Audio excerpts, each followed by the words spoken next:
Hello, I'm Esther Giduyuat. It's Tuesday, March 15th. This is Africa 54.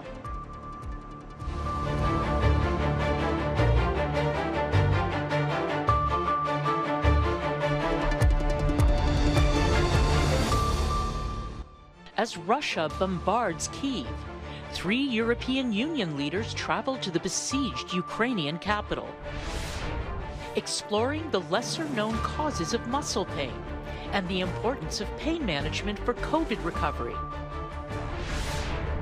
And from pro-democracy leaders to a jailed journalist, the State Department honors women of courage from around the globe.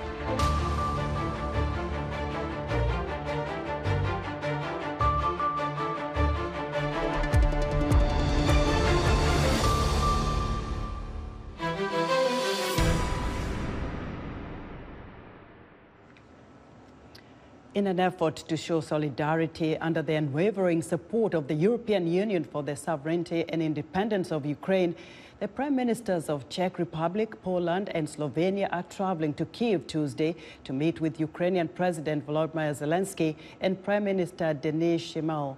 Meanwhile, the EU has announced a new round of sanctions against Russia that includes bans on transactions with certain state-owned companies or new investments in Russia's energy sector, as well as tighter trade restrictions on iron, steel and luxury goods. Amid Russia's bombardment of Ukrainian cities, firefighters worked to put out a fire at a high-rise apartment building struck by Russian artillery in Kyiv on Tuesday.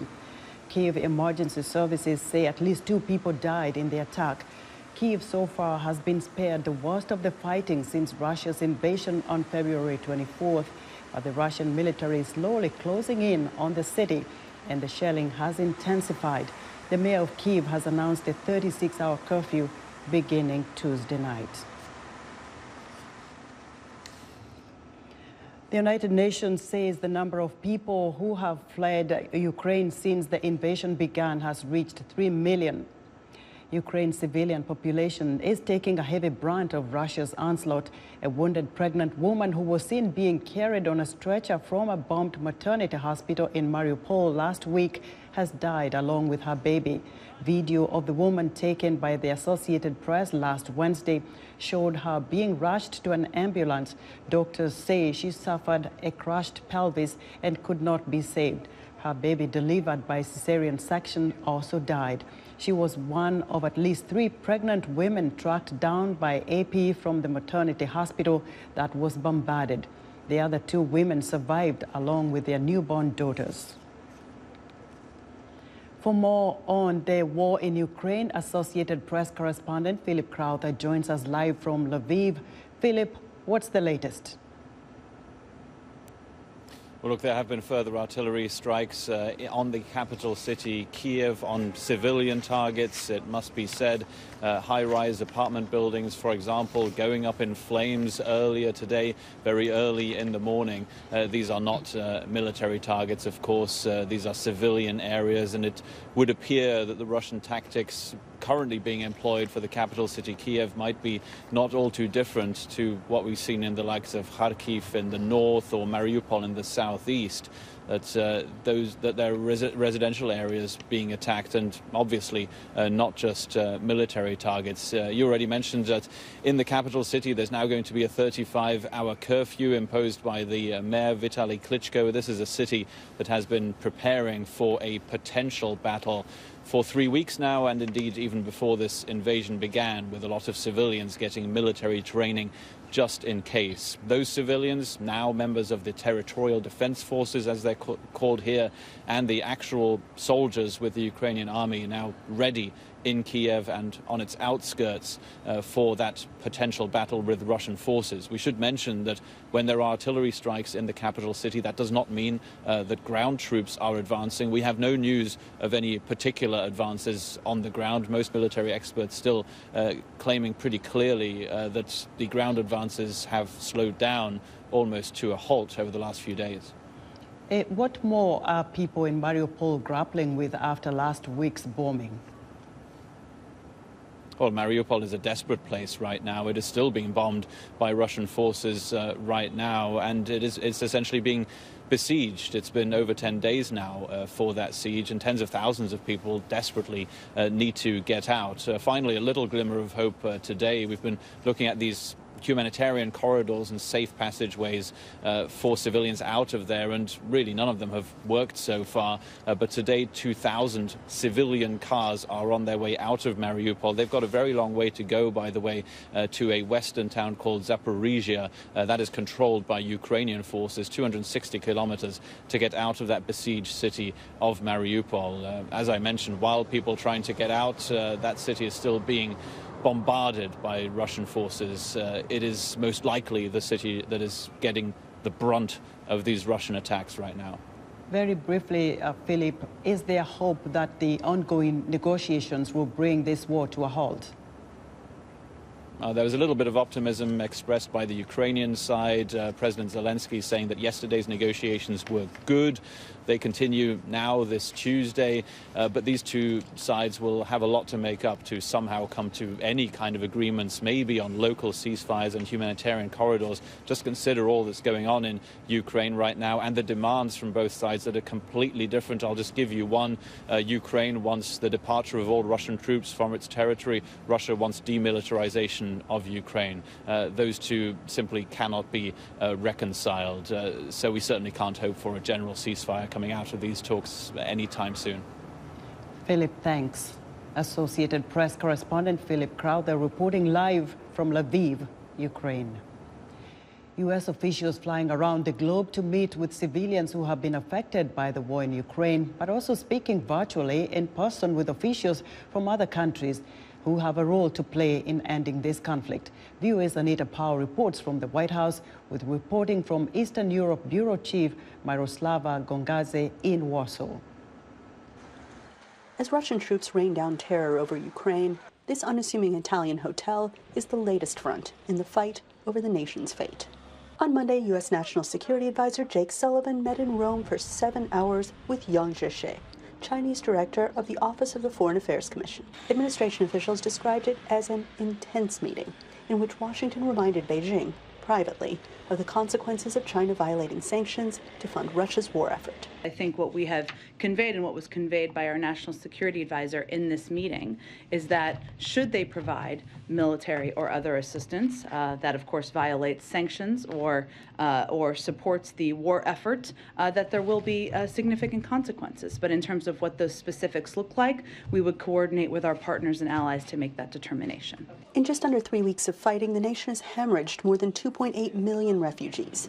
Most are women and children, as able-bodied Ukrainian men are forbidden from leaving. Civilian volunteers under the command of President Volodymyr Zelensky now form the bulk of the resistance against the professional Russian army. Washington says it will not send American troops to Ukraine, has dismissed Zelensky's appeals for a no-fly zone, and rejected a Polish proposal to send their Russian-made jets to a U.S. airbase in Germany to be sent to Ukraine. On Saturday, President Joe Biden authorized up to $200 million worth of American assistance in the form of military education and training for the Ukrainian army. Over the weekend, 4 U.S. senators visited Poland, a top refugee destination. What I saw at the border was the need for the United States to act immediately. Not tomorrow, not next year, now. There is an urgency to this moment that demands the world's attention, as well as the American people's. Senator Amy Klobuchar told VOA that the U.S. still has options to aid Ukraine. We're not going to give Vladimir Putin a roadmap of how that can be done. There are many ways, whether it is more drones, whether it is other weapons that can help. Clearly, we are all committed to doing that. We must do more. Senator Rob Portman said China also has a role to play.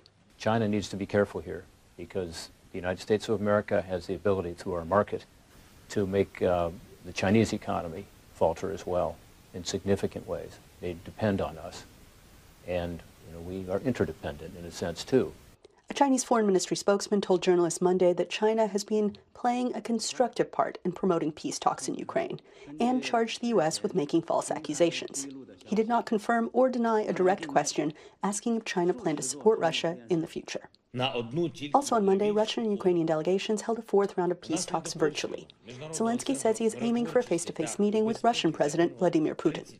Even far-flung nations are getting involved. VOA asked Saki if the White House was considering South African President Cyril Ramaphosa's offer to mediate between the two parties. There have been a half a dozen global leaders who have been meeting with both the Russians and the Ukrainians and engaging, of course, directly through diplomatic channels and trying to come to a diplomatic conclusion here. We have been engaged directly with them on the front end and back end of those conversations and encourage them to also make sure they are engaging with the Ukrainians and not just the Russians.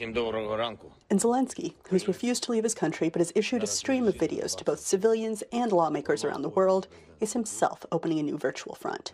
On Wednesday, he will speak before a closed joint session of the U.S. Congress. Anita Powell, VOA News, the White House. Now to Central Africa, where local sources say more than 50 people have been massacred in attacks in the troubled northeast of the Democratic Republic of Congo. The Allied Democratic Forces rebel group is suspected of being responsible for the attacks. The ADF rebels attacked 4 villages, leaving 19 people dead on Sunday in Iromo territory. 2 other villages were then targeted on Monday, killing another 33 people, according to a local NGO worker. The villages attacked are in an area on Ituri provinces, which borders North Kivu province. Kenyan police say they have arrested the suspected leader behind an assault on a female diplomat that sparked outrage and protests. The young woman was attacked in broad daylight by a gang of motorcycle taxi riders after a traffic accident in Nairobi earlier this month, according to police. 16 riders were rounded up last week after a viral video showed men grabbing at the woman's clothing and groping her as she screamed for help from inside the car.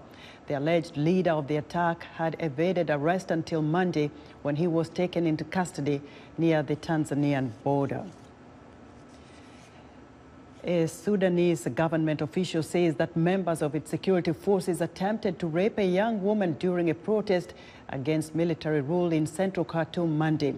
The assault prompted calls for renewed demonstrations. Sulaima Ishaq, who heads Sudan's Violence Against Women unit at the Ministry of Social Development, says the woman, who was not a protester, was on a public bus when forces stationed near the march route fired tear gas, causing passengers to disembark. The woman was then assaulted by several members of the security forces. Let us know what you think about Africa 54. Join the discussion on Facebook. The address is Africa 54. We're also streaming our broadcast live on Facebook. Please watch and share our show with your friends. Still to come, the U.S. State Department honors the International Women of Courage. But first, Heidi Adams tells us what's coming up on Wednesday's Straight Talk Africa.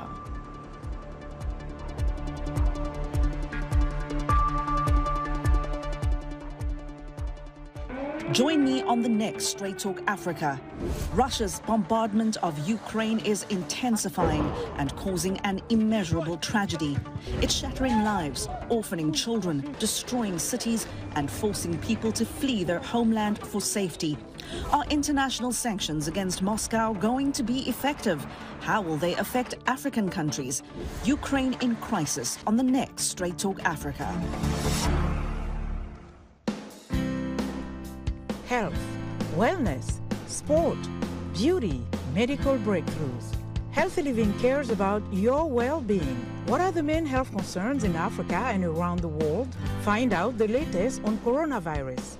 Connect with our experts and ask them questions. How long does the virus stay? Join me, Linor Moudou, in Washington, every week on Healthy Living, right here on VOA. A new study led by the Britain's National Institute of Health found that muscle pain is one of the top lingering health issues for long-term COVID patients and one of the first symptoms for Omicron cases. Experts say viral infections such as the coronavirus or physical injuries are just a few reasons why people could be experiencing muscle aches and pain. There are also lesser known causes of muscle pain that could be a result of a stressful lifestyle, and managing pain is key to adequate recovery. For more insight, Africa 54 health correspondent Lino Mudu spoke with Dr. Joseph Pagolisi, a peri-operative and pain specialist and chief operating officer of NEMA Research in Naples, Florida. Pain is the #1 reason why people seek medical care across the globe. And it's usually because there's some type of causative agent. Something affects your system, and as a result, your body experiences pain. And that's actually a natural protective mechanism. Is over time, if that pain does not go away, then it becomes chronic, and that's not good. How do you know if your pain is caused by a virus or something else? Pain is more or less a symptom. So it's hard to distinguish exactly where it's coming from. There are no biomarkers for pain. We do know that viruses can affect your muscles and your joints and your nerves. And particularly during COVID-19, we've seen this both acute and chronically. We know that when a virus affects the nerve, it can stay in the nerve for a long time, even after your symptoms of the cold or the virus are done. Chicken pox can turn into shingles in certain people when their immune system is compromised. And shingles is a very painful type of nerve pain condition. Other viruses like Haemophilus influenza sometimes can affect the muscle, and we call this myositis. It can also affect the joints. Let's talk about muscle pain, because that's something that a lot of people feel every day. So what are some unusual sources of muscle pain that could be brought on by a stressful lifestyle? 4 unusual reasons why you may be experiencing muscle pain include stress, and they also include dehydration. Also, poor nutrition. You know, stay away from those very heavily laden, sweetened type of goodies. And then finally, lack of sleep. Are there some easy ways that we can alleviate muscle pain that does not involve taking pills or even scheduling a doctor's visit? You can start off by doing things like pain stretch relieving exercises. So yoga, Pilates, going to the gym. A day at the gym is very good for everyone, and I recommend that to all of my patients. Next, you want to think about stretch breaks. And everybody's probably working very hard. They're at the computer or the desk, or they're out at their job in the field, and they're not just stopping and stretching and flexing and sort of chilling out. One thing I really like is grounding, and that's when you take your shoes and your socks off and you just, walk around on the grass or on the beach. Topical analgesics or topical pain relievers. You can find them in the various types of consumer outlets or online.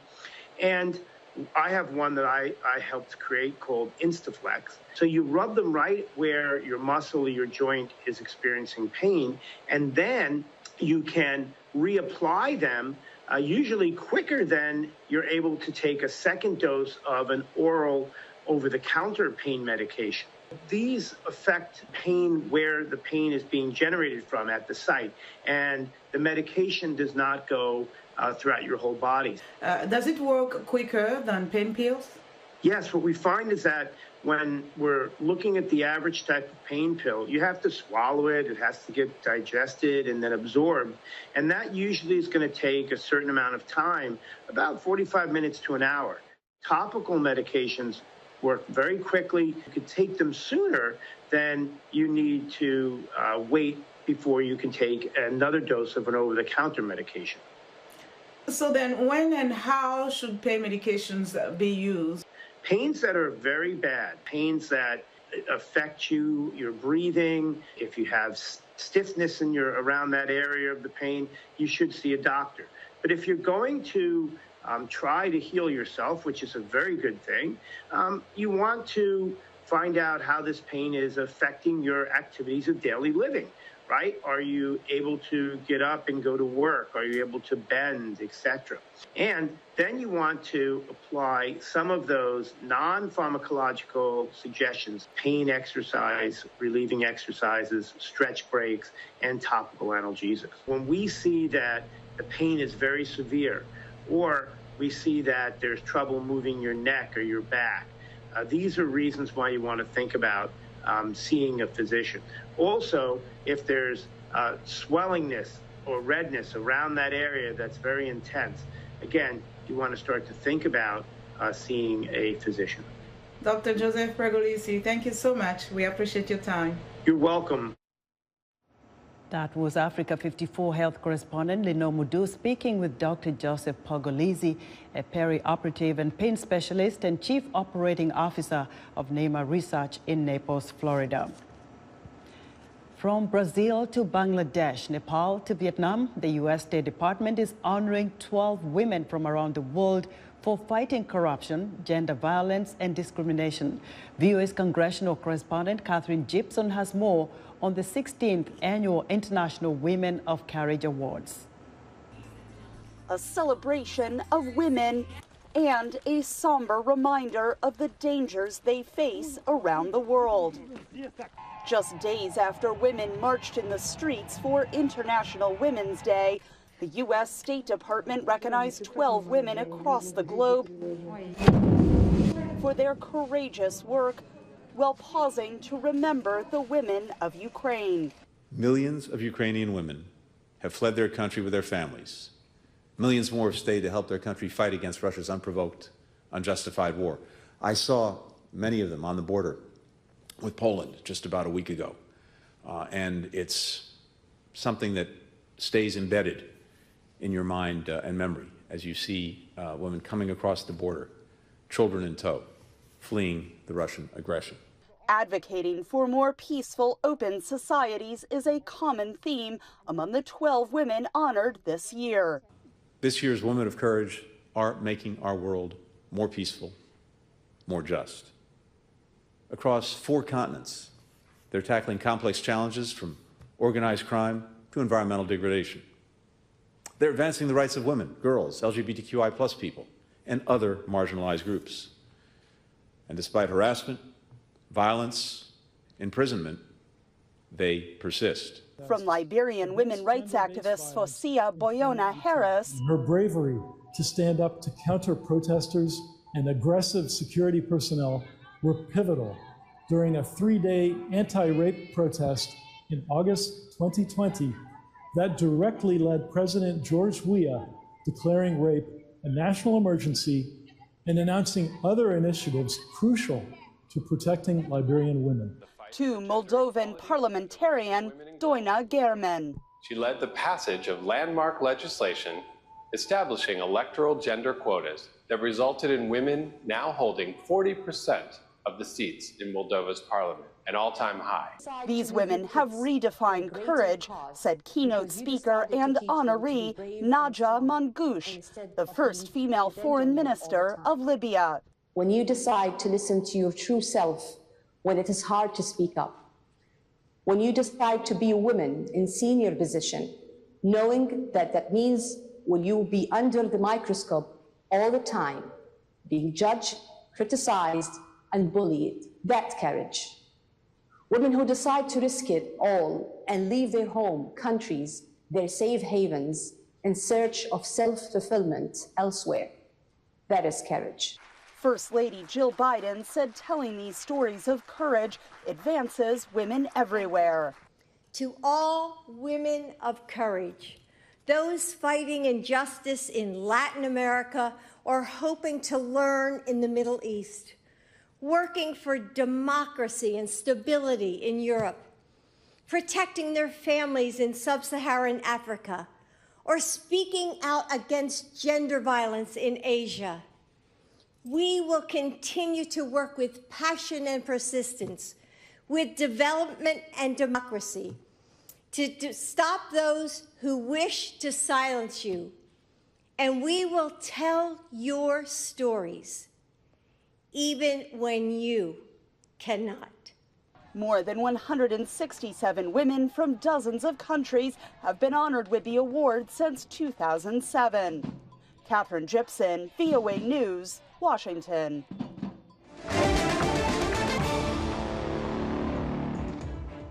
In Monday's BAL action, the Rwanda Energy Group upset group leader U.S. Monastir of Tunisia 77-74 in the Sahara Conference. And Morocco's AS Saleh team got their second win of the season, beating Sedou Legacy Athletic Club of Guinea 91-81 in a close contest. VOA's Jackson Vunganyi has the highlights. Reg went down early, but Walker pulled them close halfway in the first half after a pass from Filer. Majok collected an offensive rebound off a miss by Gayaza to score a layup from inside. Filer hit a big three for Reg to stay close in the third quarter. Oh, that is the way to do it.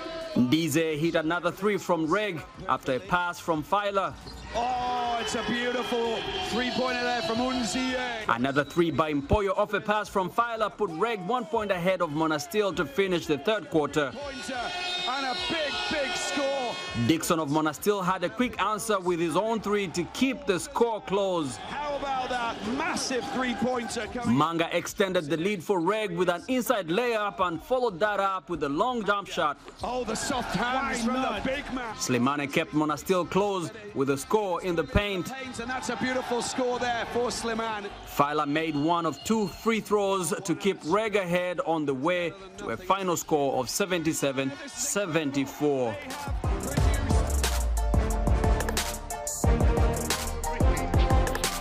Slack got the first 2 points of the game as Obekpa attempts a three-point shot and misses, but Nziaku gets the rebound and drops the ball in. Morocco's Stoglin gets a rebound in the first quarter and converts it in 2 points. Try and go all the way, and he makes the basket. Stoglin keeps it up with a three to lead by one. Coming around. Oh, it's a delight, isn't it? But Slacks Crawford answers with a three of his own. 6 minutes to go in the first half. Kodu finds Stoglin, who manages to get close to the basket for two. Stoglin, oh, Stoglin. Saleh Haruna tries to get the ball to Bokichu, but it bounces off his head. Morocco Nziaku takes the ball, passes to Crawford, who finds Bayer for two. Great score, very finely done there by Serene Saliumbai. Stoglin passes to Azunga, who finds Haruna to shoot a three late in the third. Path that goes up, oh, it's a delight. Haruna manages to hit another three and gets fouled on the play.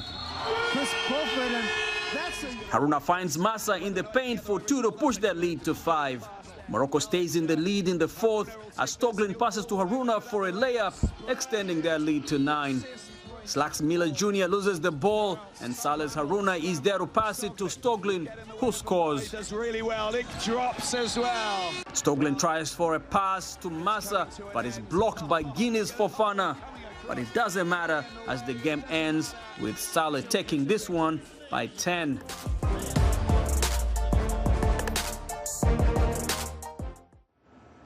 That was VOA's Jackson Vunganyi with BL Highlights. And that's our show for today. From all of us in Washington, thanks for watching.